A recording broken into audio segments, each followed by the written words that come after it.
na lahat. Ang kaligtasan ng publiko ay hindi negosyo.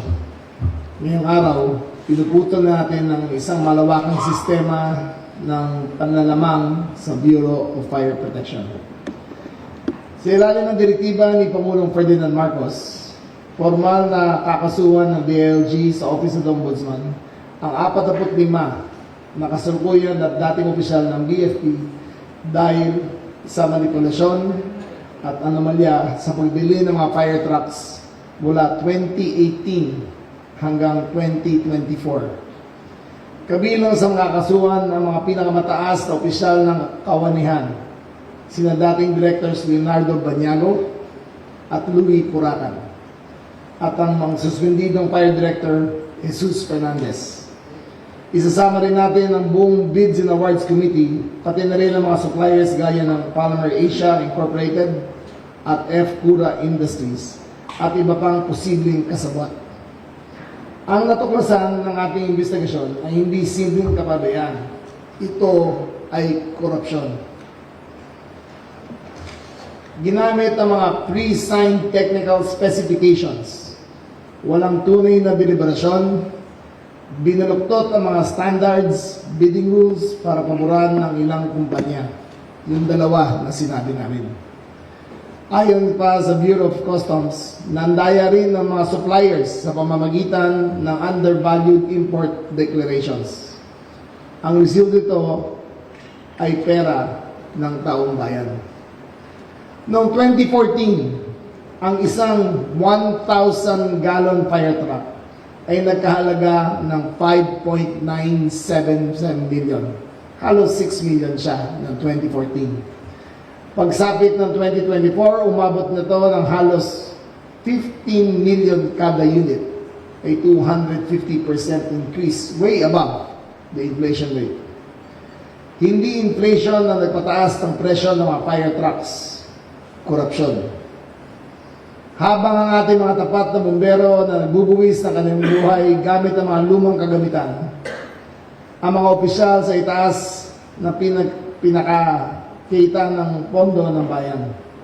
Kaya ngayon, haharap sila sa patong-patong na kaso: grave misconduct, serious dishonesty, gross neglect of duty, at paglabag sa Anti-Graft and Corrupt Practices Act. This department will ensure they will face the full weight of the law. Wala kaming sinasanto. Mananagot ang lahat ng maabuso sa bawat Pilipino. Maraming salamat po. Para paliwanag po ang facts of the case ay si ASEC Brian Tomas. Thank you, Secretary. Will you please stand? Not here. Alright, sige. I can see the screen, but what it's showing now is what we undertook sa legal department namin to investigate the procurement from the period of 2018 to 2024. So upon examination of all procurement documents, we have found that there appears to be bid rigging in the following years.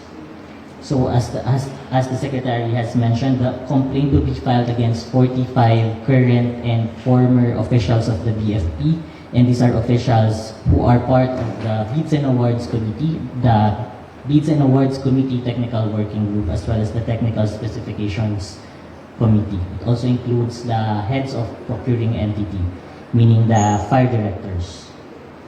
So to sum, the complaint alleges that the officials, the respondents, deliberately tailor-fitted the technical specifications of the fire trucks to favor only two suppliers over multiple procurement cycles. That's from 2018 to 2024. We will flash on the screen the list of 45 officials named respondents in the complaint.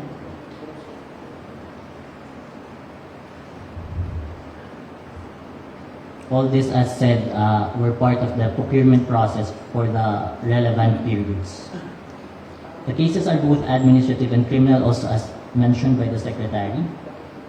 Now on to the facts. So first red flag that we have noticed is that the procurement starting 2018 significantly deviated from the 2014 standard already in place with the BFP. For reference, the price of 5.97 million jumped to almost 12 million in 2018 and later even increased to almost 15 million pesos per unit in 2024.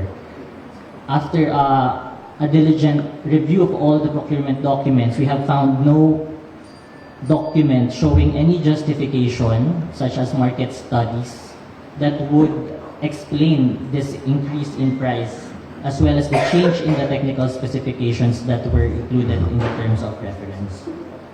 Just to give you an idea, in the next slide are some significant changes that were not explained or provided for by the minutes of the meeting and other relevant documents of the BFP.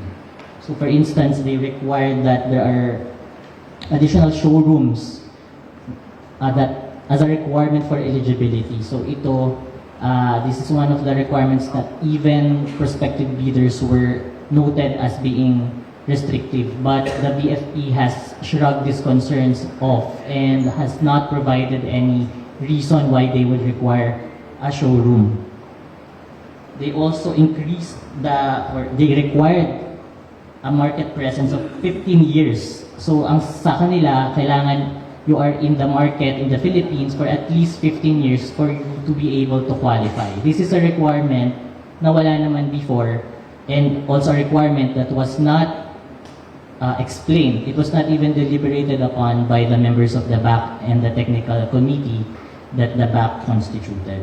So tinaasan pa nga nila to 20 years. Then the same is true for the manufacturing of truck.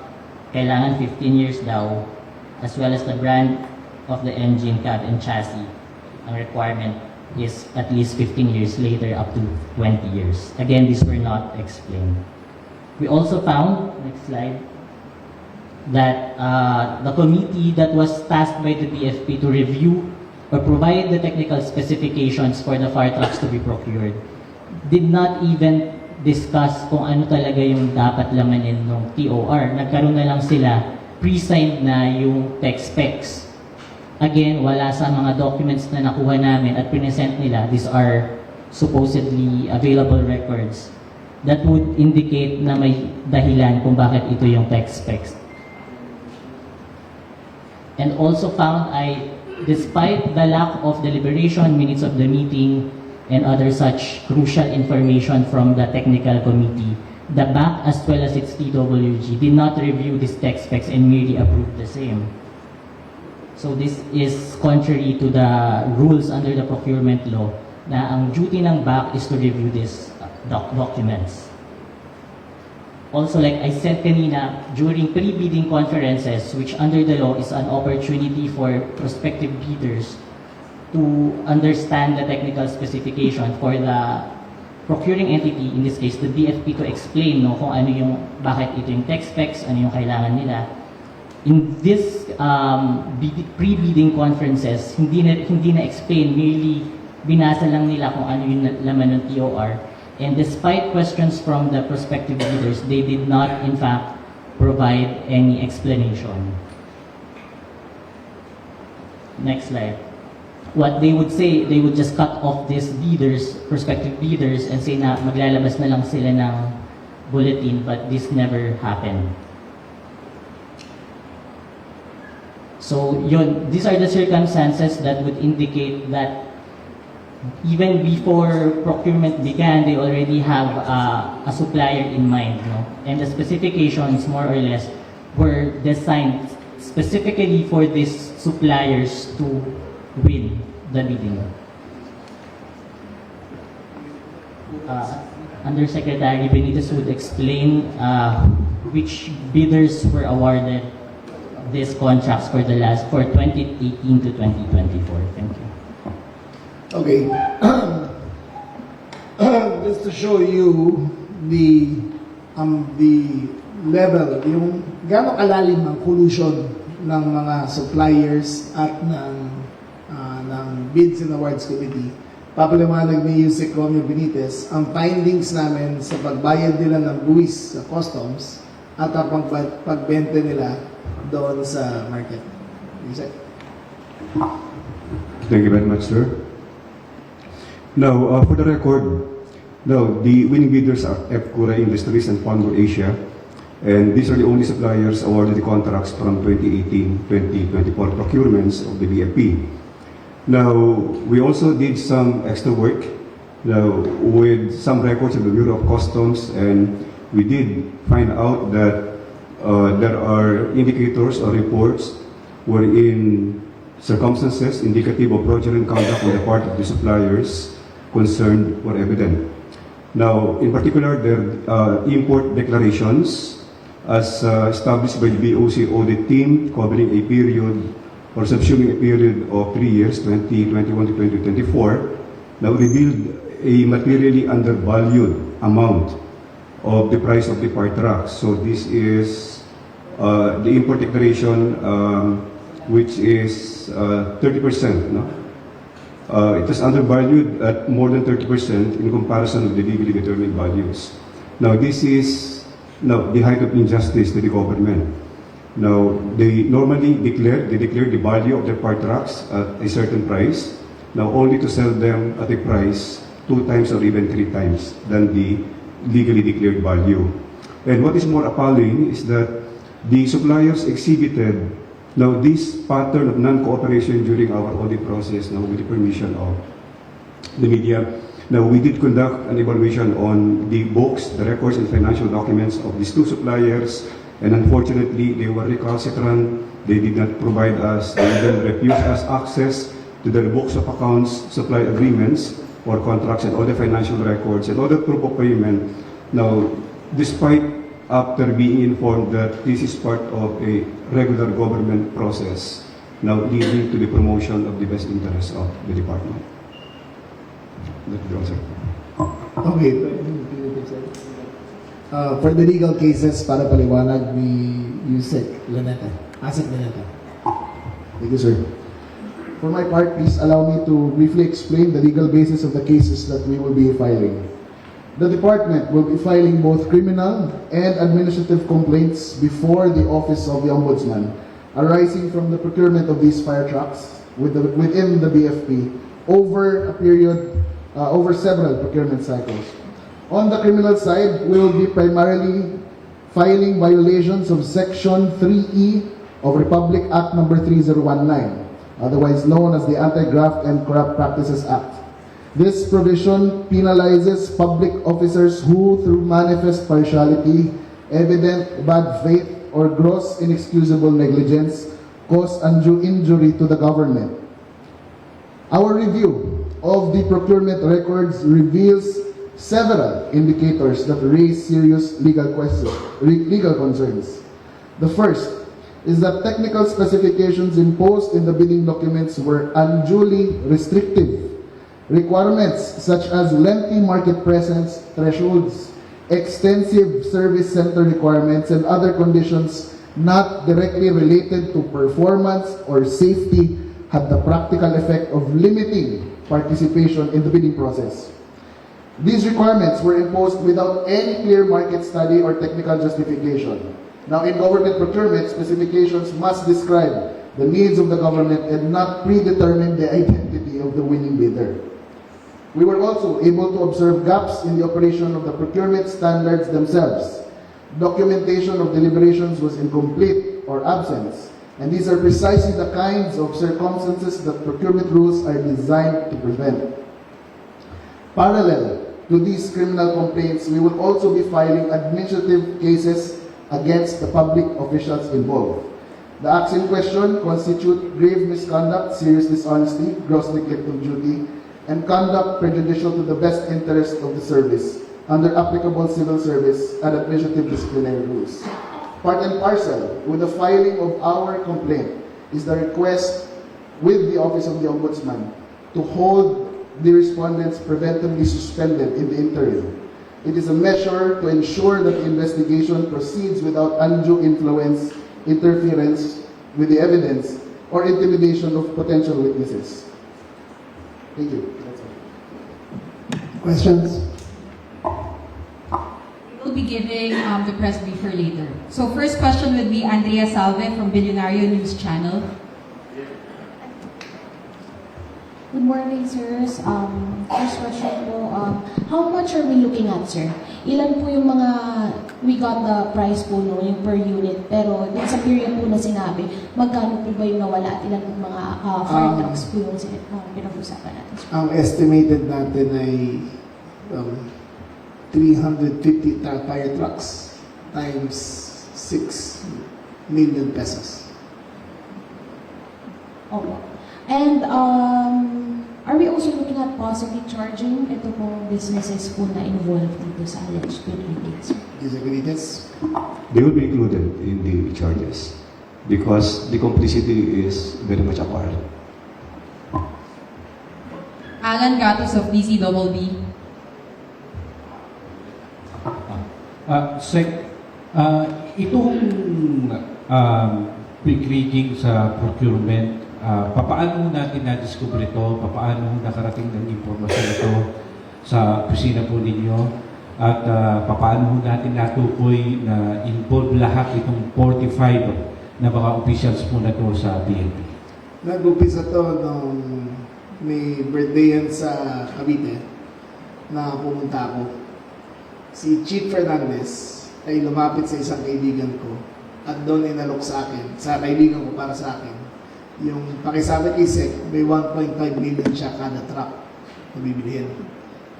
Nung sinabi sa akin, sabi ko, hindi ka. Sabi ko, ano ko ito, pag-aaralan ko.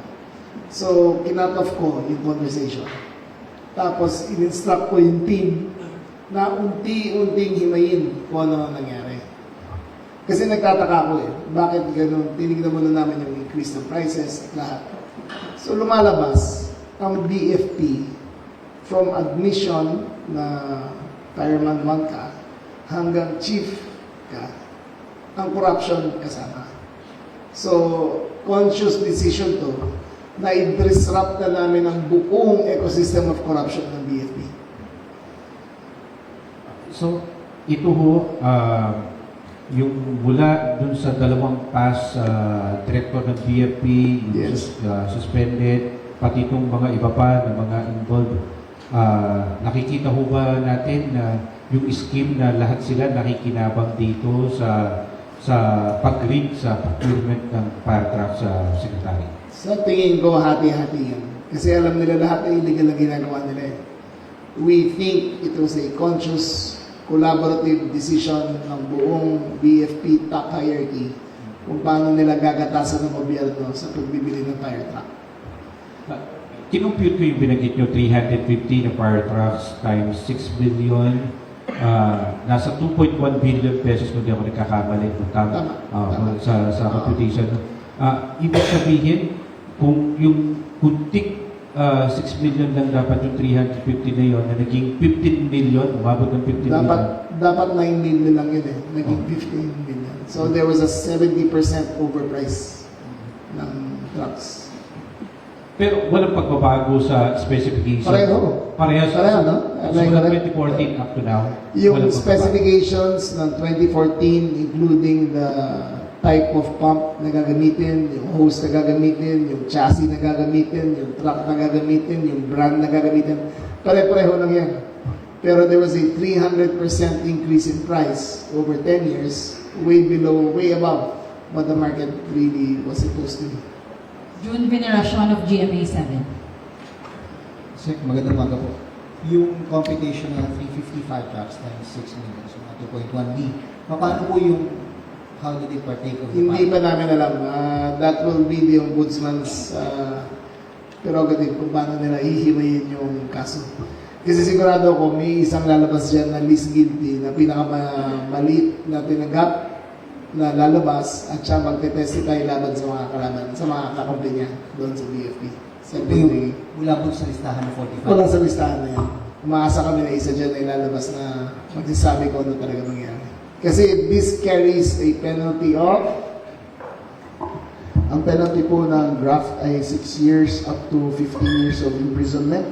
Aside from that, administrative cases natin likewise, magkaroon ng penalty dito of dismissal from the service together with the accessory penalties of perpetual disqualification from public service, forfeiture of retirement and other benefits. So mabigat yung penalty dito. Kailan nyo pa-file? Sorry, kailan nyo pa-file? Kailan ba natin file? Hopefully, we can have it on Monday. By Monday? Yes, sir. Sir, kung 2018, ganyan na yung problema, paano siya nakalusot despite of yung existing guardrails? Ano mo natin, may mga, nandiyan yung, sorry, may commission. Ano yan eh? It takes, kailangan mo talaga, una, malinaw ang mata mo. Pangalawa, wala kang balak na magpayaman dito. Nung inulok ako ng 1.5 billion per truck, nag-red flag kagad ako. Kasi sa 11 taong kong governor, walang nag-aalok sa akin eh. Bago pumasok ng kwarto yun, siyasala ko na. Kung ano kung aalokin ako, wala nang pag-uusapan. Pero kung blatantly sinabi niya, 1.5 million ako kada truck, talagang may red flag. Parang, gano'n mga to ah. Di ba? Kakapal na mukha ng mga to. So, doon ko inubisahan talaga. Sa kaswapangan nila, doon sila nahuli. At kala nila, masasabot nila ako sa kaswapangan nila, doon sila nagkamali. Ayun na nagbukas ang pintuan para sila masuhan. Karen De Guzman of ABS-CBN. Good morning, Sec. Na-mention po natin kanina na meron po dalawang winning bidders. May kaugnayan po ba sila doon sa mga BFP officials? Paano sila nakakausap ng mga ito? Like kaibigan po ba? Relative? As to the personal relationship of these two winning bidders to the BFP officials, that we cannot second guess, but their actions are suggestive of complicity with these BFP officials that led us to believe that they are part of a confederate action now to rig the bidding process in the BFP so that they can only be favored, now leading to damage to the government. But as to the personal relationship, we cannot basically delve on that. Nakikita natin yan pag ma-file sila ng charges. Titingnan namin yung AMLAC kung paano ang movement ng pera ng mga kumpanyang to. At sigurado ko matutukoy natin kung paano pumunta ang pera from one person to another, kickback. Pero para paliwanag yung mga guardrails na dapat nandoon, asin niya to. So, earlier, ang tanong kasi is paano nangyari to despite the guardrails that the law established this? That's precisely what the offenders did. Tinanggal nila ang mga guardrails and safeguards dito sa ating procurement law. As an example, requirement natin na magkaroon tayo ng market analysis or market scoping before coming up with the approved budget of the contract. Dito, they did not conduct any market analysis at all. Another guardrail, we want to establish transparency for all these proceedings in that the law requires na dapat all deliberations between the Bids and Awards Committee during their pre-bidding conference, pre-procurement conference, opening of bids have to be recorded by minutes of the meetings. Dito, there was a failure, a deliberate failure at that, to record deliberations at wala ring minutes. Some of the guardrails include non-interference, walang conflict of interest. However, dito, ang nangyari, just to show you, it is supposed to be the Technical Specifications Committee which drafts the specifications, and then after that, it's supposed to be the TWG that evaluates it, and then it is the BAC that approves it. Ano yung nangyari dito? Pinagsama-sama lahat, such that wala nang naging process. These are the same people occupying multiple roles, wherein they create the rules, and they approve their own rules. Hindi na siya nagiging process, nagiging closed loop na lang. It's the same people agreeing amongst themselves already. These are clear badges of fraud. And kaya nga nila tinanggal yung guardrails in order to perpetrate this scheme. Thank you. Sa idagdag lang po, ngayon po meron na tayong bagong OIC ng BFP. Paano po ba yung naging proseso po nun? And siya na rin po ba yung papalit talaga kay Director Fernandez? Starting last week ay nagtayo na kami ng panel interviews. We've interviewed 3 candidates so far and we have 4 more lined up. Ang nagpa-participate sa panel interview ay mga USEX at saka ASEX. Ako hindi ako kasama. Kasi pag doon ako, there seems to be a sort of intimidation sa kanila. So, just to make it fair at wala akong bias at walang palakasan sa akin, the USEC and ASIC sa dami nila will give me a recommendation kung sino tingin nila ang most deserving para dito. Last na lang po. Sir, today, this month is Fire Prevention Month and ang dami pong mga issues surrounding the BFP. Paano po ba ito makaka-apekto dun sa moral po nila or dun sa change of leadership? I hope it encourages the firemen to work harder. Kasi nakikita nila na sa hirap nila, lalo na yung mga rank and file na silang sumusugod sa sulong. Lalo na sila. Araw-araw, lalo na buwan ng Marso, Abril, buwis-buhay sila. Buwis-buhay yan. Pupunta dyan. Gagawin nila ang lahat para mamatay ang sulong. Habang ginagawa nila yan, yung mga boss nila sa taas, nagpapataba lang. 45, 7 years. Ayun ang records na makuha namin, yung ibang records hindi namin makuha eh. Pero in 7 years, in the last 7 or 8 years, walang ginawa yung mga boss nila, kundi magpayaman, habang nagsasakripisyo ang lahat sa ilalim. It should be the opposite. It should be leadership by example. So, sana ma-encourage sila that if they work hard, they will be promoted. At sana naman, nagkaroon na ng moral hazard sa lahat ng mga bumbero, na ang bumbero ay public service, hindi ito paraan para magpayaman, o hindi ito paraan para umasenso ang buong pamilya mo. Bea Peniza of Bombo Radio Philippines.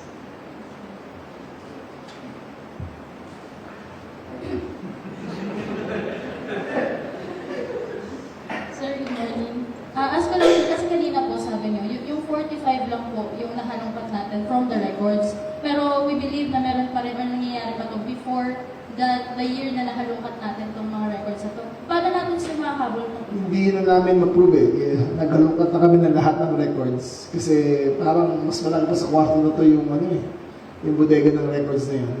So we decided to stick to 2018. Yung provable talaga. Kasi yung baseline ng 2018, 5.979. So doon ang pinaka-dramatic ang jump ng cost ng fire truck from 2018 to 2025. So it went up by 240%, 250% over that same period.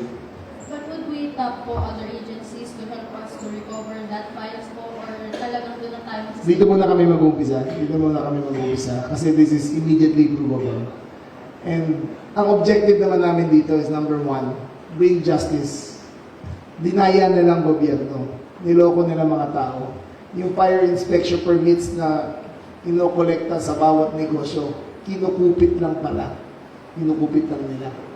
That's number 1. Number 2, it's to reform the Bureau of Fire. Dapat makita nila na may batas, na may obligasyon sila, hindi lang sa taong bayan, kundi sa batas. Ayun ang namin dito, ang objective. Sir, dito sa 45 na to, alam po natin meron na pong mga former member ng BFP, no?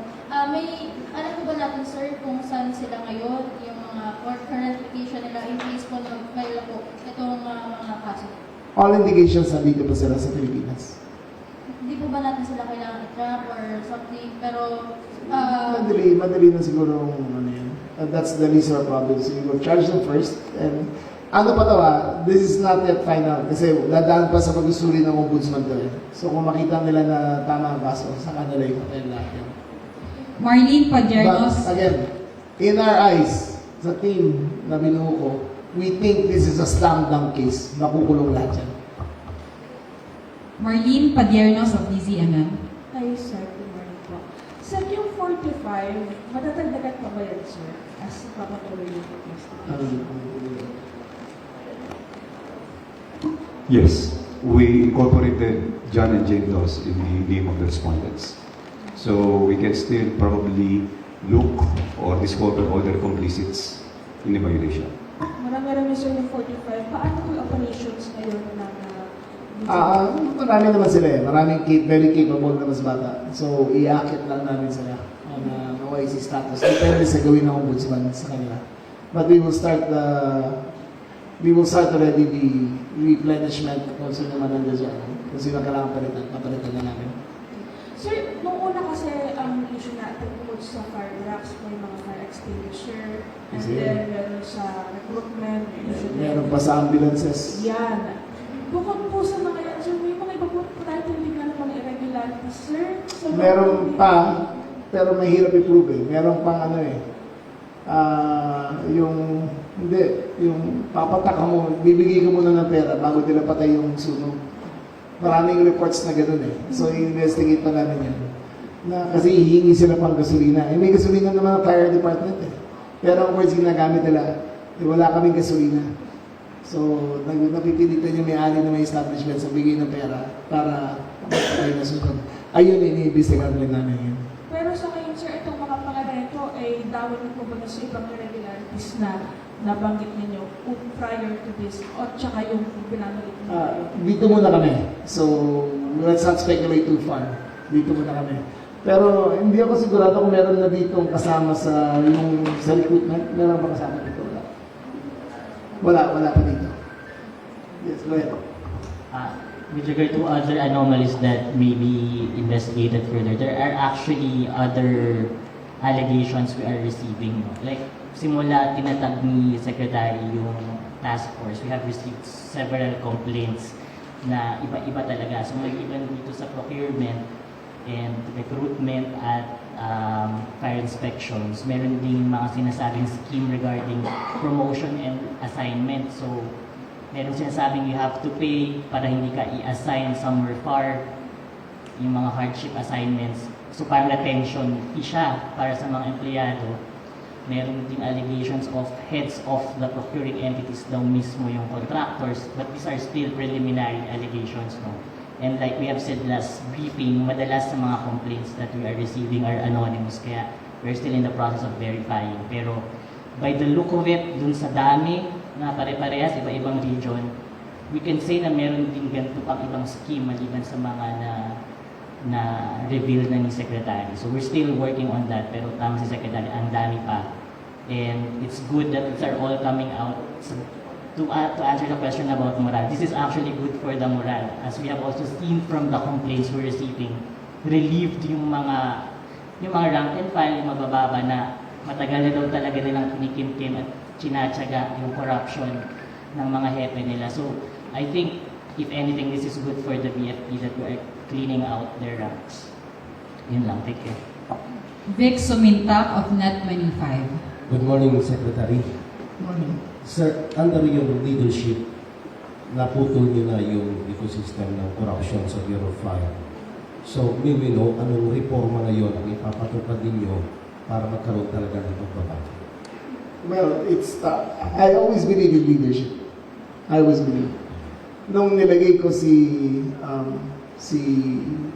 General Natates hindi pala ako, nung in-appoint ni Pangulong Bongbong Marcos si General Natates sa chief ng PNP, nakita niyo ang trust rating ng PNP umakyat ng gusto because he instituted reforms. I believe na kung sino man piliin namin dito, we will be very strict on him. Bibigyan namin ng guidelines at ang code of conduct ng fire department ay mag-iiba na. Sir, one last from my end. So ngayon, dahil natuklasan natin yung mga anomalya, nagkaroon ng anomalya pati sa biddings, hindi ba naapektuhan ang equipment ng Bureau of Fire natin to response doon sa mga pangangailangan natin during na mayroong insidente ng sunog sa bansa natin? Tama ka doon. Dahil sa corruption nito, dahil sa overprice nito, we could have bought an additional, I think, 400 trucks. Ang deficiency ng BFP ay 600 trucks. So ngayon, hopefully within itong 2026, makaka-procure kami ng ilan ba target natin, Brian?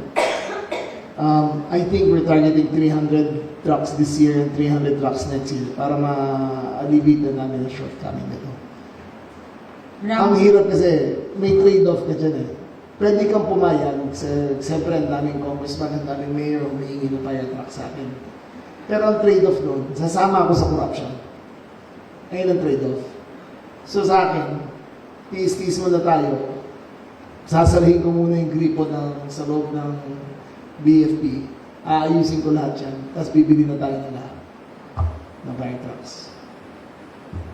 Rambo Labay of Radio Kayunang.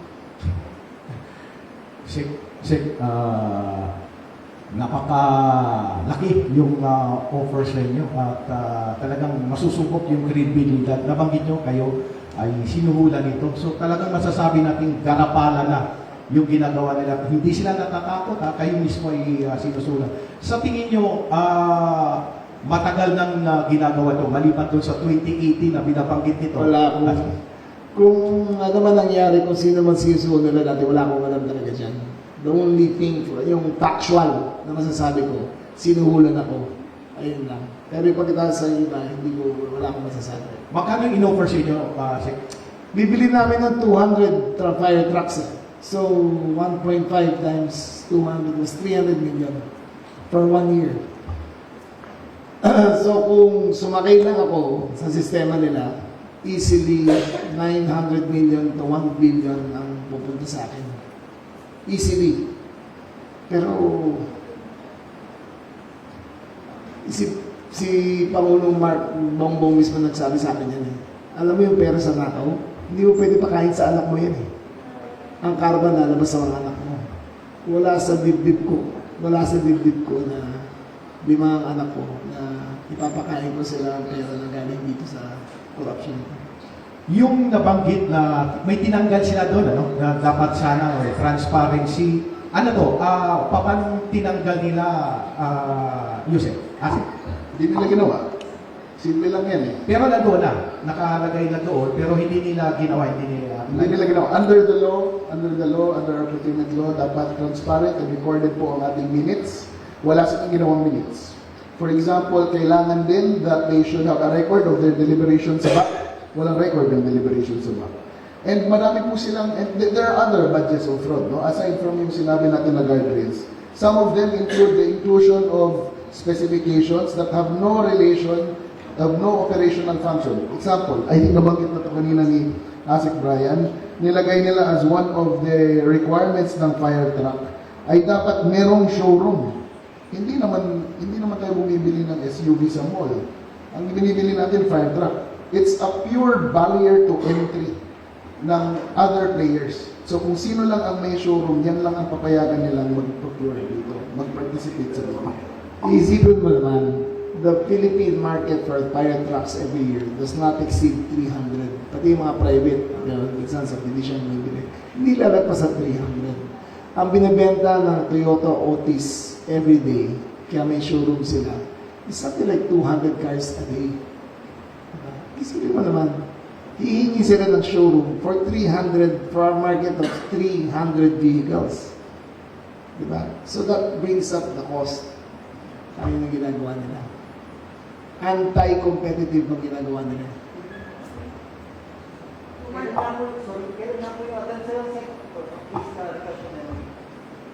Umupo ako October 2024, January 2025. Former BFP, kaibigan mo. Former BFP, andun sa party, kinausap yung kaibigan mo para kausapin ako. 2 more questions. Charmaine Abono of Abante. Mary Ann Bastasa of Radio Pilipinas. Sec, if they would want to ask other matters or next time na lang. Wala lang, other matters, scoring ngayon, mag-uuli din. Okay. 2 more questions. Thank you very much. Maraming salamat po.